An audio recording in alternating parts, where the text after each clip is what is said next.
Hello दोस्तों, स्वागत है आप सभी का आपके अपने YouTube channel one day exam study platform में। मैं दीर्घा स्वागत करती हूं आप सभी दोस्तों का। तो दोस्तों, आज की क्लास में हमने आपके सीटेट के ईवीएस के जो प्रीवियस ईयर के क्वेश्चंस पेपर है, यानी कि जो ऑनलाइन मोड में आपका एग्जाम हुआ था, उन सभी के आज हमने क्वेश्चंस रखे हैं, ताकि इससे आपको पता चल पाएगा कि आपका जो सीटेट है वो किस किस तरह से क्वेश्चन पूछ रहा है, और आपका जो अभी आने वाला सीटेट का एग्जाम है उसमें किस किस तरह से क्वेश्चन पूछेगा। तो इसी के साथ हम आज की अपनी क्लास को स्टार्ट करते हैं। और जितने भी नए साथी जुड़े हैं वो सभी एक बार क्लास को लाइक शेयर सब्सक्राइब कर देंगे। तो चलिए देर न करते हुए स्टार्ट करते हैं हम आज की क्लास को, और पहला क्वेश्चन देखते हैं। क्वेश्चन नंबर 1 है, मधुमक्खी में कौन सा अम्ल पाया जाता है। सभी साथी आंसर करेंगे क्वेश्चन नंबर 1 के लिए कि मधुमक्खी के अंदर कौन सा अम्ल पाया जाता है। और आपके ऑप्शन क्या क्या दे रखे हैं इसमें। कह रहा है कि टार्टरिक अम्ल, फॉर्मिक अम्ल, टैनिक अम्ल या फिर एसिटिक अम्ल। देखिए, अगर हम बात करते हैं जो मधुमक्खी का डंक होता है उसके अंदर जो है आपका वो फॉर्मिक एसिड पाया जाता है, यानी कि विकल्प बी आपका सही हो जाएगा। चलिए नेक्स्ट क्वेश्चन पे बढ़ते हैं। क्वेश्चन नंबर 2 है, शहद के एक बक्से में लगभग कितने किलो शहद मिलता है। कह रहा है कि 10 किलो, 15 किलो, 12 किलो और 5 किलो। सभी साथियों को क्वेश्चन नंबर 2 के लिए आंसर करना है कि शहद के एक बक्से में लगभग कितने किलो शहद मिलता है। देखिए, ये जो क्वेश्चन है आपके ये एनसीईआरटी की बुक से ही है। तो चलिए इसी के साथ क्वेश्चन नंबर 2 का आंसर करिए आप सभी जल्दी से। देखिए, अगर हम बात करते हैं जो शहद का एक बक्सा होता है उसके अंदर लगभग 12 किलो शहद मिलता है, यानी कि विकल्प सी है आपका, वो इस क्वेश्चन का राइट आंसर हो जाएगा। चलिए इसी के साथ आगे बढ़ते हैं। क्वेश्चन नंबर 3 है, जब किसी एक कपड़े पर दूध को उड़ेलते हैं और मलाई उस पर ही रह जाती है तो आपको बताना है ये पृथक्करण की यह प्रक्रिया क्या कहलाती है। चालन कहलाती है, अवसादन कहलाती है, निस्यंदन कहलाती है या फिर निस्तारण कहलाती है। तो देखिए, जब आप किसी भी कपड़े को बिछा करके जब आप उसमें जो दूध होता है आपका, अगर उसमें मलाई पड़ जाती है तो जब आप किसी कपड़े पे उस दूध को छानते हैं तो आपका दूध जो होता है वो कपड़े के नीचे हो जाता है, लेकिन जो मलाई होती है वो आपके कपड़े में ही रह जाती है। यह जो प्रक्रिया होती है आपकी, यह निस्यंदन कहलाती है, यानी कि जिसे आप फिल्ट्रेशन भी कहते हैं इंग्लिश में। तो इस क्वेश्चन का जो सही विकल्प हो जाएगा वो विकल्प सी हो जाएगा, यानी कि निस्यंदन। चलिए इसी के साथ नेक्स्ट पे बढ़ते हैं। कह रहा है कि मान लीजिए आप मध्य प्रदेश में हैं, इस राज्य के सापेक्ष किस दिशा में हमारे देश के सर्वाधिक घने जंगल हैं। कह रहा है कि उत्तर पूर्व, उत्तर पश्चिम, दक्षिण पश्चिम या फिर इनमें से कोई नहीं। सभी साथी आंसर करेंगे क्वेश्चन नंबर 4 के लिए। तो देखिए, अगर हम बात करते हैं क्वेश्चन नंबर 4 के सही विकल्प की, तो इसका विकल्प जो है आपका ए, यानी कि उत्तर पूर्व, ये आपका सही हो जाएगा।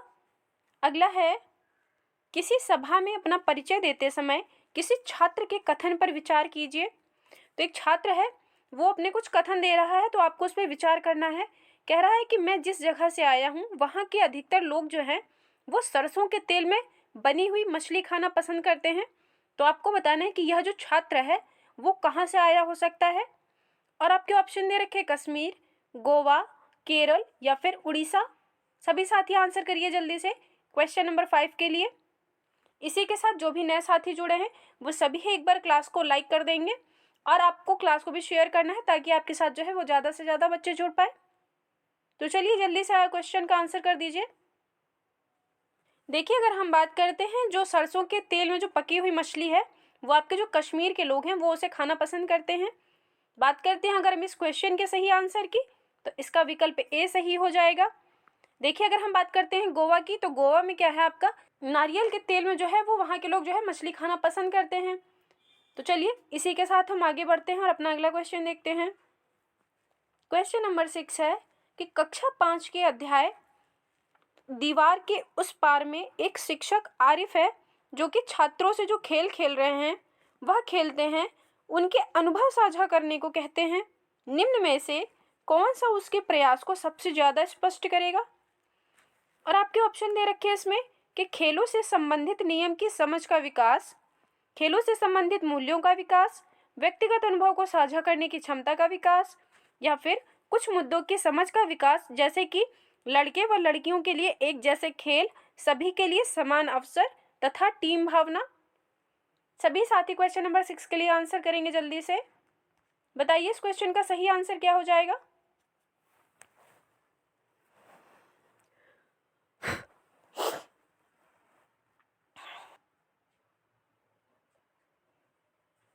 तो देखिए अगर हम बात करते हैं क्वेश्चन नंबर 6 के सही आंसर की, तो इसका जो विकल्प डी है, मतलब कि कुछ मुद्दों की समझ का विकास, जैसे कि लड़के व लड़कियों के लिए एक जैसे खेल जो होते हैं, वो सभी के लिए समान अवसर और टीम भावना।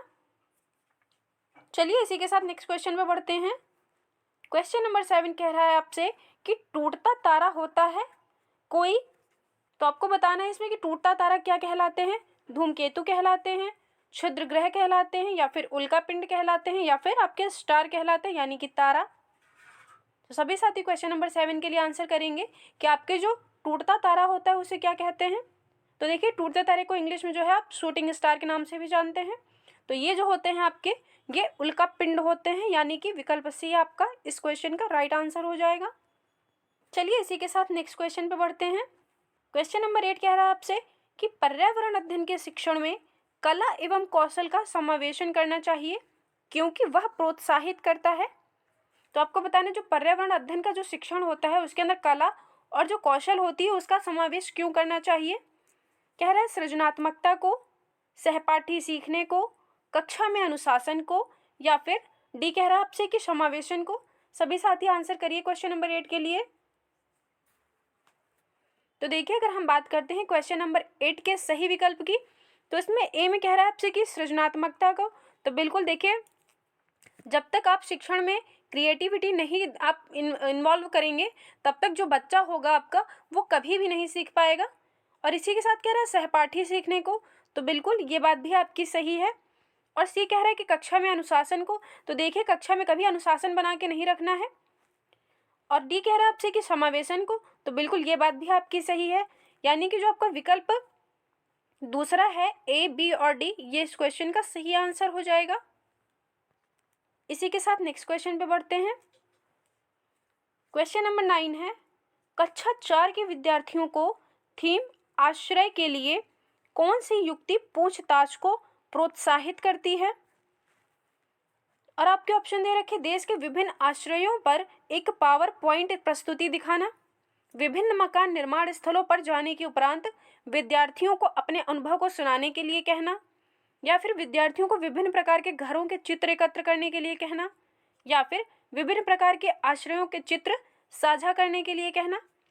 तो देखिए अगर हम बात करते हैं इस क्वेश्चन के सही आंसर की, तो पहले में कह रहा है देश के विभिन्न आश्रयों पर एक पावर पॉइंट प्रस्तुति दिखाना। तो देखिए कभी भी बच्चों को प्रस्तुति दिखाने से कोई मतलब नहीं निकलेगा।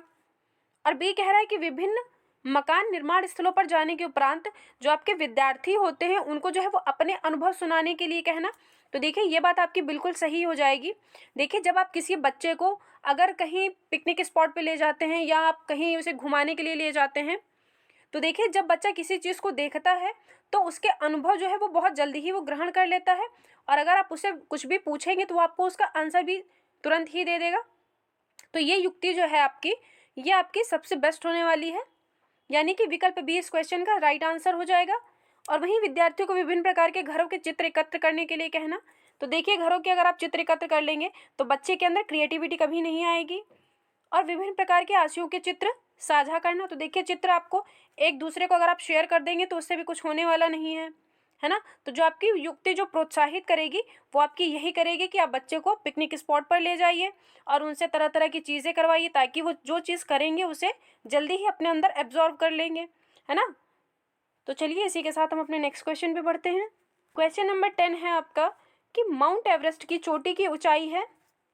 जल्दी से सभी साथी आंसर करिए, ये तो बहुत ही इजी क्वेश्चन है, सभी साथी आंसर कर देंगे इस क्वेश्चन का कि माउंट एवरेस्ट की चोटी जो है उसकी ऊंचाई कितनी है। तो देखिए अगर हम बात करते हैं माउंट एवरेस्ट की जो चोटी है उसकी ऊंचाई जो है आपकी वो 8850 मीटर है, यानी कि विकल्प डी आपका सही हो जाएगा। अगला है दृष्टिबाधित विद्यार्थियों को पर्यावरण अध्ययन पढ़ाने के लिए निम्न में से कौन सी युक्ति सर्वाधिक उपयुक्त है। आपको बताना है जो दृष्टिबाधित यानी कि जिन्हें दिखाई नहीं देता है ऐसे विद्यार्थियों को आप जब पर्यावरण अध्ययन पढ़ाएंगे तो उनके लिए कौन सी युक्ति जो है यानी कि जो डिवाइस होती है वो सर्वाधिक उपयुक्त होगी आपके लिए। तो आपके ऑप्शन दे रखे हैं इसमें कि किसी भी कार्य को भागों में बांटे और प्रत्येक भाग को अलग पढ़ाएं। बी में कह रहा है कक्षा में मिश्रित सहपाठी समूह बनाएं, स्पर्शी शिक्षण अधिगम सामग्री का अधिक उपयोग करें, या फिर किसी कार्य को पूरा करने के लिए अधिक समय दें। तो देखिए आपको इसमें दृष्टिबाधित जो विद्यार्थी हैं उनके लिए सर्वाधिक उपयुक्त युक्ति बतानी है। सभी साथी आंसर करिए क्वेश्चन नंबर 11 के लिए। बताइए इस क्वेश्चन का राइट आंसर क्या होगा। तो देखिए इसमें कह रहा है किसी भी कार्य को भागों में बांटे और प्रत्येक भाग को अलग पढ़ाएं। तो जो आपके दृष्टिबाधित जो बच्चे होते हैं उनका इन चीज़ों से कोई लेना देना नहीं होगा कि आप अगर उनके कोई कार्य बांट देंगे और उन्हें अलग से पढ़ाएंगे तो इससे जो है वो अपने आप को बहुत ही गिल्टी फील करेंगे। तो ये आपका आंसर होगा नहीं। और वहीं बी में कह रहा है कि कक्षा में मिश्रित सहपाठी समूह बनाएं। तो दृष्टिबाधित बच्चे का मिश्रित सहपाठी समूह बनाने से कोई लेना देना नहीं है, तो ये भी आपका गलत हो जाएगा। सी कह रहा है स्पर्शी शिक्षण अधिगम सामग्री का अधिक उपयोग करें। तो देखिए ये बात बिल्कुल सही है। जो आपके दृष्टिबाधित बच्चे होते हैं उन्हें जो है वो ब्रेल लिपि के द्वारा पढ़ाया जाता है। तो यानी कि जो वो है वो स्पर्श करके जब तक किसी चीज़ को नहीं पढ़ेंगे तब तक वो किसी भी चीज़ को नहीं सीख पाएंगे।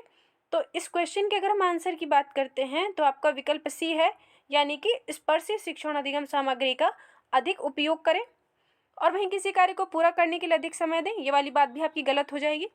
तो इस क्वेश्चन का जो राइट विकल्प हो जाएगा सी हो जाएगा। चलिए इसी के साथ नेक्स्ट क्वेश्चन पे बढ़ते हैं। क्वेश्चन नंबर 12 है पर्यावरण अध्ययन का शिक्षण करते हुए पाठ का उपयुक्त जिस पर विद्यार्थियों का आकलन किया जाना है वह है शिक्षण अधिगम के दौरान, जब विद्यार्थी आकलन के लिए प्रस्तुत है, पाठ के प्रारंभ में, या फिर पाठ्य के अंत में। तो देखिए जब आप पर्यावरण अध्ययन का शिक्षण करते हुए तो देखिए इस क्वेश्चन में ये कह रहा है आपसे कि जब आप पर्यावरण शिक्षण का अध्ययन करते हैं यानी कि अगर कोई चीज़ आप पढ़ा रहे हैं तो उसमें जो विद्यार्थी का आकलन है वो आप किस तरह से कर पाएंगे। क्या आप शिक्षण अधिगम के दौरान करेंगे, यानी कि जब आप बच्चों को पढ़ा रहे होंगे उसी बीच में आप विद्यार्थियों का आकलन करेंगे, या फिर जब विद्यार्थी आकलन के लिए प्रस्तुत होंगे तब, या फिर पाठ के स्टार्टिंग में, या फिर पाठ के अंत में। अगर आपको बच्चों का आकलन करना है तो आप विद्यार्थियों को जो है वो शिक्षण जब अधिगम हो रहा होगा तो उसी टाइम पीरियड में ही आप बच्चों का जो है वो आकलन कर लीजिए। इससे आपको भी पता चल सकेगा कि बच्चे को कहाँ पे दिक्कत आ रही है, उसे क्या क्या प्रॉब्लम हो रही है। इससे जो है आपको भी आसानी होगी और आप उस प्रॉब्लम का सोल्यूशन भी निकाल करके बच्चों को जो है समझा सकेंगे। तो यानी कि जो विकल्प ए है आपका अधिगम, शिक्षण अधिगम के दौरान ही विद्यार्थियों का आकलन किया जाना चाहिए, यानी कि विकल्प ए इस क्वेश्चन का राइट हो जाएगा। चलिए इसी के साथ नेक्स्ट क्वेश्चन पे बढ़ते हैं। क्वेश्चन नंबर 13 है एक समूह को चुनिए जिसका प्रयोग पुनर्चक्रण के पश्चात किया जाता है। सभी साथी क्वेश्चन नंबर 13 के लिए आंसर करेंगे कि आपको ऐसा समूह चुनना है जिसका यूज जो है वो पुनर्चक्रण के बाद किया जा सकता है। तो देखिए पहले में कह रहा है चादरें, समाचार पत्र, प्लास्टिक बॉटल, बैटरी। तो देखिए ये बिल्कुल नहीं होगा आपका। और वहीं बी में कह रहा है कि लोहे की कील, बिल्कुल ये बात आपकी एकदम सही है। और वहीं कांच की बोतल, ये बात भी आपकी बिल्कुल सही है। स्टील मग, तो बिल्कुल ये भी सही है। और इसी के साथ जो गत्ते का डिब्बा है इसका यूज़ जो है वो पुनर्चक्रण होने के बाद में भी जो है आप इसका यूज़ कर पाएंगे, यानी कि विकल्प बी इस क्वेश्चन का सही हो जाएगा। बाकी ये सब भी नहीं होंगे आपके। इसी के साथ नेक्स्ट क्वेश्चन पे बढ़ते हैं। क्वेश्चन नंबर 14 है, कह रहा है कि आपको अपने विद्यार्थियों की पर्यावरण अध्ययन परियोजना का आकलन करना है और उन्हें शीघ्र पुनर्निर्देशन देना है। आप आकलन के लिए किस साधन का चुनाव करेंगे? और आपके ऑप्शन दे रखे अवलोकन, क्रम निर्धारण मापनी, सहपाठी आकलन या फिर जांच सूची। सभी साथी आंसर करेंगे क्वेश्चन नंबर 14 के लिए। बताएंगे इस क्वेश्चन का सही आंसर क्या हो जाएगा। तो देखिए अगर हम बात करते हैं क्वेश्चन नंबर 14 के सही आंसर की तो इसका विकल्प डी सही हो जाएगा, यानी कि जांच सूची। इसी के साथ नेक्स्ट क्वेश्चन पे बढ़ते हैं। कह रहा है कि पर्यावरण अध्ययन में सीखने का आकलन करने का उद्देश्य है कि यह विद्यार्थियों द्वारा नवीन ज्ञान या ज्ञान में दक्षता प्राप्त करने की प्रगति के विषय में प्रतिपुष्टि देता है, या फिर मूल्यांकन की अपेक्षा शिक्षण का एक मार्ग है, शिक्षक विद्यार्थियों को उपलब्धि के विषय में जानकारी एकत्र करें, या फिर जहां विद्यार्थियों के सीखने के बारे में सूचना देता है जिससे कि अगले चरण के लिए उन्हें सहारा दिया जा सके। सभी आंसर करिए क्वेश्चन नंबर 15 का। बताइए क्या आंसर होगा इस क्वेश्चन का। तो देखिए, अगर हम बात करते हैं क्वेश्चन नंबर 15 के सही आंसर की, तो इसका विकल्प सी जो है आपका, ये एकदम सही हो जाएगा। यानी कि शिक्षक जो है वो विद्यार्थियों को उपलब्धि के विषय में जानकारी एकत्र करने के लिए कहेंगे, जो कि आपका सीखने के आकलन के लिए एक मुख्य उद्देश्य माना गया है। चलिए इसी के साथ नेक्स्ट क्वेश्चन पे बढ़ेंगे। क्वेश्चन नंबर 16 है, अपनी कक्षा के पर्यावरण अध्ययन के विद्यार्थियों के रचनात्मक आकलन के लिए उपयुक्त कार्य का चुनाव कीजिए। और आपके ऑप्शन दे रखे डूबने और करने की प्रक्रिया का अवलोकन करने के लिए क्रियाकलाप करना, तैरने और डूबने के पाठ पर प्रश्न उत्तर लिखना, जो वस्तुएं डूबती और तैरती उनकी सूची याद करना, या फिर तैरने और डूबने की परिभाषा की व्याख्या करना। देखिए, जब आप पर्यावरण अध्ययन पढ़ाएंगे उस टाइम पे अगर आपको विद्यार्थियों के रचनात्मक आकलन के लिए जो सबसे उपयुक्त कार्य का चुनाव करेंगे आप, वो होगा डूबने और करने की प्रक्रिया का अवलोकन करने के लिए आप क्रियाकलाप करवाएंगे। यानी कि विकल्प ए आपका एकदम बेस्ट आंसर हो जाएगा इस क्वेश्चन का। तो ये आपका सही आंसर हो जाएगा। बाकी कह रहा है आपसे कि तैरने और डूबने के पाठ पर प्रश्न उत्तर लिखना। तो देखिए, प्रश्न उत्तर लिखने से आप कभी भी बच्चों का रचनात्मक आकलन नहीं कर पाएंगे, और ना ही जो वस्तुएं डूबती और तैरती उनकी सूची बना करके आप कुछ करवा पाएंगे उनसे, और ना ही बच्चे को आप परिभाषा की व्याख्या करने के लिए कर पाएंगे, है ना। तो इस क्वेश्चन का जो सही आंसर जाएगा वो विकल्प ए हो जाएगा। अगला क्वेश्चन है, निम्न में से कौन सा एक अपसारी प्रश्न है जो पर्यावरण अध्ययन की शिक्षिका ने छात्राओं की सृजनात्मक क्षमता को प्रोत्साहित करने के लिए पूछेंगी। कह रहा है कि दिल्ली जैसे शहरों में वायु प्रदूषण को कम करने के लिए आप क्या कदम उठाएंगे। बी कह रहा है कक्षा में बच्चों से निबंध लिखने के लिए कहेंगे। मृदा में प्याज के बीजों को बोने से लेकर फसल काटने तक के चरण कौन से हैं, या फिर डी कह रहा है इनमें से कोई नहीं। सभी साथी आंसर करेंगे क्वेश्चन नंबर 17 के लिए। और इसी के साथ जितने भी नए बच्चे जुड़े हैं वो सभी एक बार क्लास को लाइक शेयर सब्सक्राइब कर देंगे।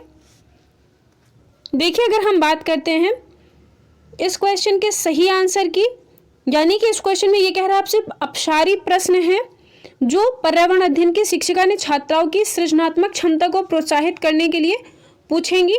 तो देखिए, इस क्वेश्चन में इस विकल्प में जो विकल्प ए कह रहा है आपसे कि दिल्ली जैसे शहरों में वायु प्रदूषण को कम करने के लिए आप क्या कदम उठाएंगे, तो इसके अंदर जो बच्चे होंगे ना वो अपनी जो है क्रिटिकल थिंकिंग का यूज़ करेंगे, और इसी से वो बता पाएंगे कि जो दिल्ली जैसे शहर में जो प्रदूषण है उसको कम करने के लिए आप क्या क्या कदम उठा सकेंगे। तो वो बच्चे जो होंगे वो तरह तरह के आंसर देंगे और तरह तरह की चीज़ें सोचेंगे। तो वो जो है वो उन चीज़ों को जब बताएंगे तो ये जो है आपका एक तरह से अपसारी प्रश्न का है उदाहरण। तो यानी कि विकल्प ए इस क्वेश्चन का राइट हो जाएगा। इसी के साथ अगले क्वेश्चन पे बढ़ते हैं। क्वेश्चन नंबर 18 है, विद्यार्थियों द्वारा पर्यावरण अध्ययन के सीखने का गत्यात्मक, समग्र तथा अनुभवात्मक प्रगति का उत्तम आकलन किया जा सकता है। और आपको बताना है कि विश्वसनीय आकलन युक्तियों के द्वारा, या फिर पेन पेपर परीक्षा द्वारा, या फिर क्रम निर्धारण मापनी द्वारा, या फिर मौखिक विधि के द्वारा। सभी आंसर करिए क्वेश्चन नंबर 18 के लिए। तो देखिए, अगर हम बात करते हैं क्वेश्चन नंबर 18 के सही आंसर की, तो इसका विकल्प ए सही हो जाएगा, यानी कि विश्वसनीय आकलन युक्तियों के द्वारा। अगला है, निम्नलिखित में से कौन से कच्चे तेल, यानी कि जिसे पेट्रोलियम भी कहा जाता है, इसके उत्पादक हैं। सभी साथी क्वेश्चन नंबर 19 के लिए आंसर करेंगे कि कच्चे तेल के उत्पादक कौन कौन से राज्य हैं आपके।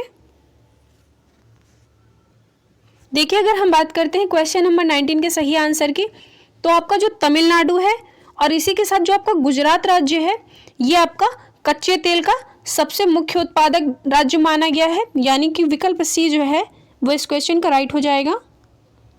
क्वेश्चन नंबर 20 है, आप एक एकीकृत ईवीएस कक्षा के लिए कैसे योजना बनाएंगे। कह रहा है विज्ञान और सामाजिक विज्ञान के लिए अलग अध्यापकों का प्रबंध करेंगे, एक पाठ में 2 या अधिक विषय क्षेत्र को मिलाएंगे, या फिर अलग योजनाओं में सभी विषयों को अलग करेंगे, या फिर पर्यावरण विज्ञान के लिए अलग से अध्यापक का प्रबंध करेंगे। सभी साथी क्वेश्चन नंबर 20 के लिए आंसर करेंगे। देखिए, मान लीजिए अगर आप एक टीचर हैं और आपको एक ईवीएस की कक्षा के लिए आप किस तरह से योजना बनाएंगे, तो इसमें कह रहा है विज्ञान और सामाजिक विज्ञान के लिए अलग अध्यापकों का प्रबंध करेंगे। तो देखिए, विज्ञान और सामाजिक विज्ञान के अगर आप अध्यापकों को अलग कर देंगे तो ये आपका बेस्ट आंसर नहीं हो पाएगा। और वहीं कह रहा है बी में कि एक पाठ में 2 या अधिक विषय क्षेत्र को मिलाएंगे। तो देखिए, ये बात आपकी बिल्कुल सही हो जाएगी। जैसे कि आप एक ईवीएस की कक्षा को पढ़ा रहे हैं तो आप उसमें क्या करेंगे, जैसे कि आपने पर्यावरण पढ़ाया उसी के उसमें आप क्या करेंगे, ईवीएस के साथ साथ आप उसमें साइंस को भी ऐड कर लेंगे और इसी के साथ आप उसमें ज्योग्राफी को भी ऐड कर लेंगे। इससे क्या होगा, बच्चे जो हैं वो ईवीएस के साथ साथ जो और सब्जेक्ट हैं उनको भी सीख सकेंगे। तो ये जो ऑप्शन बी है आपका, एक पाठ में 2 या अधिक विषय क्षेत्र को मिलाएंगे, तो ये बिल्कुल आपका सही आंसर हो जाएगा क्वेश्चन नंबर 20 का। वही अलग योजनाओं में सभी विषयों को अलग करेंगे, ये बात भी आपकी गलत हो जाएगी। और पर्यावरण विज्ञान के लिए अलग अध्यापक का प्रबंध करेंगे, ये बात भी आपकी गलत हो जाएगी, यानी कि विकल्प बी इस क्वेश्चन का राइट आंसर होगा। चलिए अगले पे बढ़ते हैं। क्वेश्चन नंबर 21 है, निम्नलिखित में से क्या रचनात्मक आकलन के संबंध में सही नहीं है? आपको नहीं बताना है। कह रहा अधिगम को सुदृढ़ करने के लिए यह अध्यापक को समय पर कार्यवाही करने में मदद करता है। बच्चों के सीखने की कोई भी जानकारी रचनात्मक आकलन में मदद कर सकती है। रिपोर्ट कार्ड की प्रत्येक तिमाही में इसकी सूचना दी जानी है, या फिर इसको छात्रों की प्रगति की निगरानी करनी है।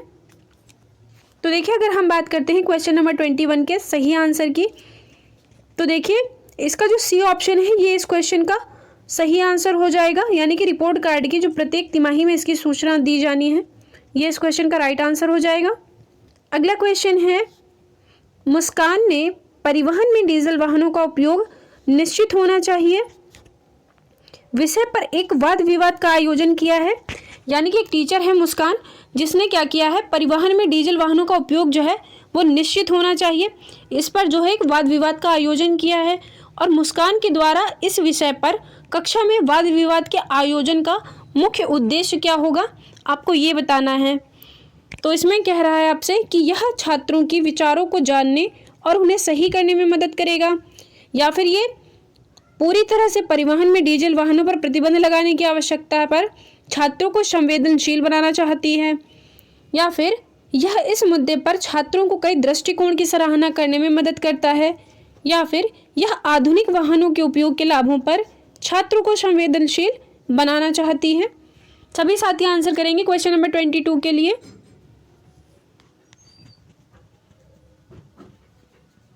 देखिए, अगर हम बात करते हैं क्वेश्चन नंबर 22 के सही आंसर की, तो इसमें सी वाला आपका सही हो जाएगा, यानी कि इस मुद्दे पर छात्रों को कई दृष्टिकोणों की सराहना करने में मदद करता है। तो ये इस क्वेश्चन का सही विकल्प हो जाएगा। अगला क्वेश्चन है, ईवीएस की एकीकृत प्रकृति सहायक है।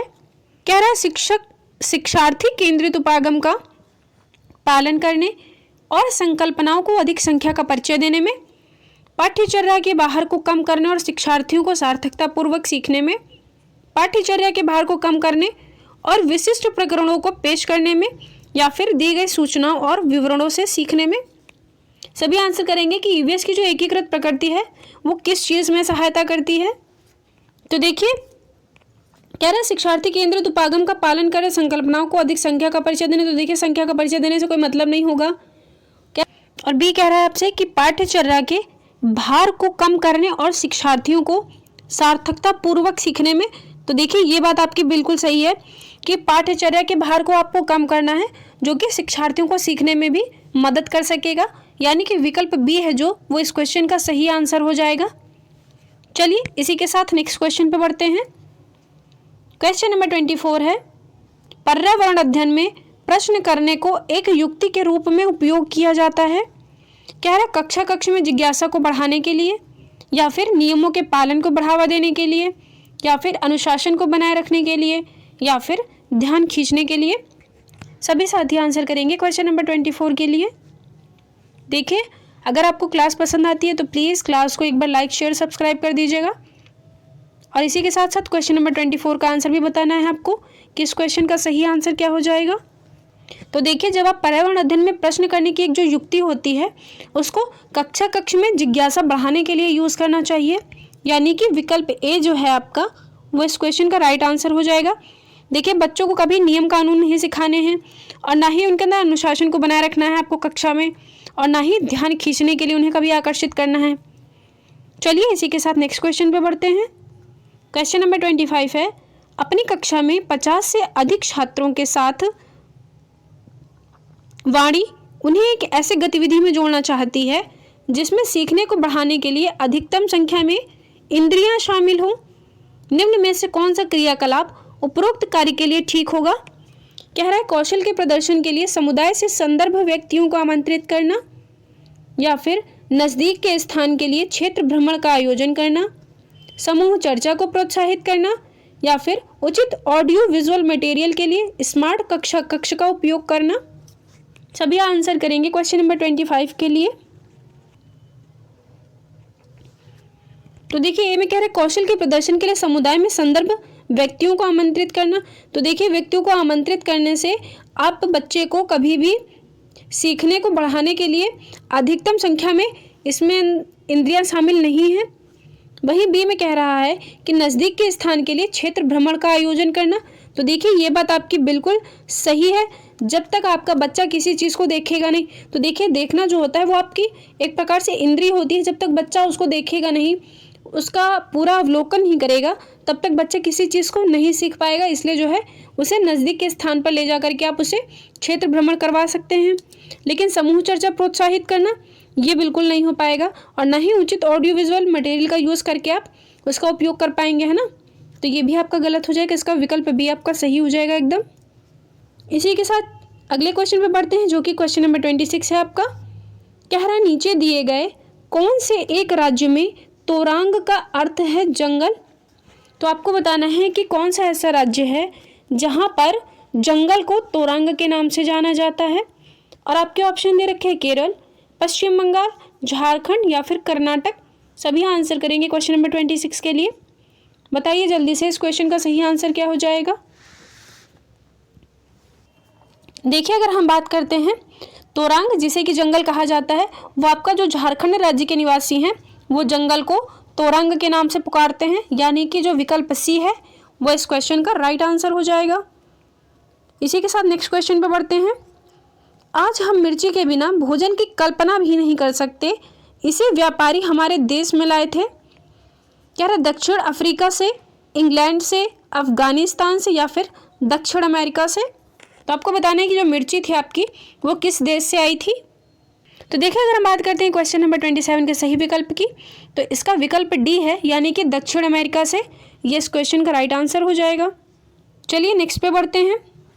क्वेश्चन नंबर 28 है, कह रहा है कि सिनकोना पेड़ है, उसके किस भाग का उपयोग मलेरिया के उपचार के लिए किया जाता है? कह रहा है तना, जड़, पत्ती या फिर छाल। सभी को बताना है जो आपका सिनकोना पेड़ है उसके किस भाग से मलेरिया के उपचार के लिए जो दवाई बनती है वो किस भाग से बनती है। तो देखिए, क्वेश्चन नंबर 28 का राइट आंसर हो जाएगा विकल्प डी, यानी कि जो सिनकोना पेड़ की छाल होती है उससे आपके मलेरिया की दवाई बनाई जाती है। चलिए इसी के साथ अगले क्वेश्चन पे बढ़ते हैं। क्वेश्चन नंबर 29 है, झूम खेती है, काट और दग्ध खेती, कीटनाशकों का सीमित उपयोग, या फिर जैविक खेती, या फिर रासायनिक खाद का सीमित उपयोग। सभी को बताना है कि झूम खेती क्या है। तो देखिए, अगर हम बात करते हैं झूम खेती की, तो जिसे आप काट और दग्ध खेती कहते हैं, यानी कि स्लैश एंड बर्न फार्मिंग। तो ये इस क्वेश्चन का राइट आंसर हो जाएगा। आज का लास्ट क्वेश्चन है हमारा क्वेश्चन नंबर 30। कह रहा है कि विद्यार्थी केंद्रित कक्षाएं विद्यार्थियों के सीखने के लिए सहायक वातावरण सुनिश्चित करती हैं। निम्न में से कौन सा इसी बात को प्रस्तावित करता है? कह रहा है कि शिक्षक निर्देश देता है तथा विद्यार्थियों से अपेक्षा करता है कि वे उनका पालन करेगा और अनुशासित रहेगा। शिक्षक पाठ्य पुस्तक पढ़ता है, श्याम पट्ट पर प्रश्न एवं उत्तर लिखता है और विद्यार्थियों से उन्हें लिखने को कहता है। कक्षा की गतिविधियों को शिक्षक नियंत्रित करता है तथा उसमें शिक्षार्थियों की भागीदारी कम से कम होती है। ये कह रहा है कि शिक्षक ऐसी सीखने की परिस्थिति उपलब्ध कराता है जो विद्यार्थियों को अवसर देती है कि वह अवलोकन करें, खोज करें, अन्वेषण करें, प्रश्न करें, प्रयोग करें तथा विभिन्न प्रत्ययों की समझ विकसित करें। तो सभी साथी क्वेश्चन नंबर 30 के लिए आंसर करेंगे।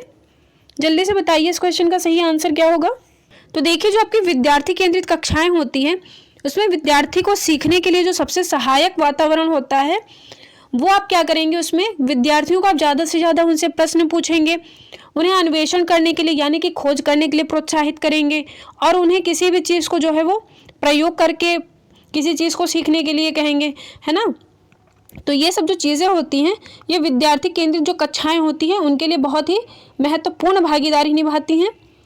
तो देखिए, अगर हम इस क्वेश्चन के आंसर की बात करते हैं तो इसका विकल्प डी जो है वो इस क्वेश्चन का सही हो जाएगा, यानी कि शिक्षक ऐसे सीखने की परिस्थिति उपलब्ध कराता है जो कि विद्यार्थियों को अवसर भी देती है, इसी के साथ उनका अवलोकन भी करती है और खोज अन्वेषण करती है, प्रश्न करते हैं, प्रयोग करते हैं और विभिन्न प्रत्ययों की समझ को भी विकसित करें, है ना। तो चलिए आज के सेशन को हम यहीं तक रखते हैं। कैसे लगे आप सभी साथियों को ये क्लास? आप सभी साथी हमें कमेंट बॉक्स में कमेंट करके ज़रूर बताइएगा और इसी के साथ 30 में से आपके कितने क्वेश्चन सही हुए हैं वो सभी साथी कमेंट बॉक्स में कमेंट लिख के ज़रूर बताइएगा। तो चलिए आज की क्लास को हम यहीं तक रखते हैं। धन्यवाद।